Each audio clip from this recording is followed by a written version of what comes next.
Can you use board paper with watercolors? Let's find out. I'm using board paper by Works. It's 200 GSM and plain white.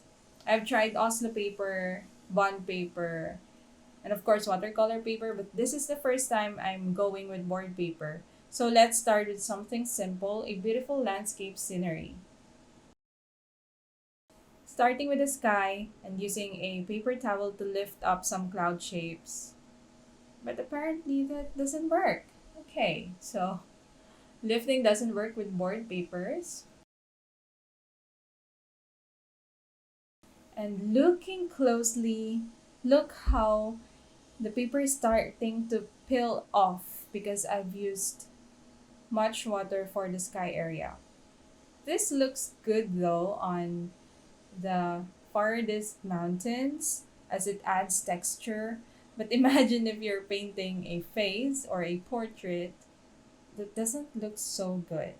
Anyhow, I'm going to continue working on this paper and knowing that it would peel off, I'm trying to paint with as little water as possible and painting on the different parts like the mountains in the middle ground, the land, and the sea.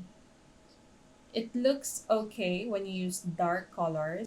It sort of covers the peeling, but later I'll show you that it also buckles and you cannot use the backside anymore. The colors look vibrant enough and with the price, I think this is just below 100 pesos. This is acceptable. The performance is pretty much acceptable. There's less buckling compared to Oslo paper. Of course, this is thicker, but I didn't imagine that it would peel off with board papers. Because if you've seen my Oslo paper demonstration, it did not peel off, much to my surprise. Now, the question is, would I recommend this to those who wanted to try watercolors for the first time? If you wanted to experience the full glory of watercolor as a medium, maybe you should skip this paper and look for a paper that is specifically made for the medium itself. Because it will really look different, feel different, and perform different when you use a watercolor paper, especially if it's made from 100% cotton.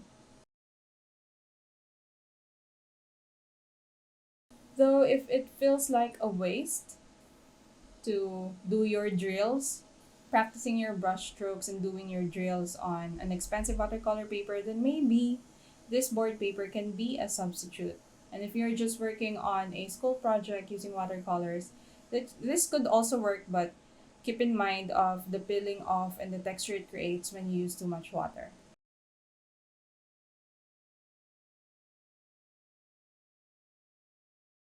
So here's how it looks when done. What do you think?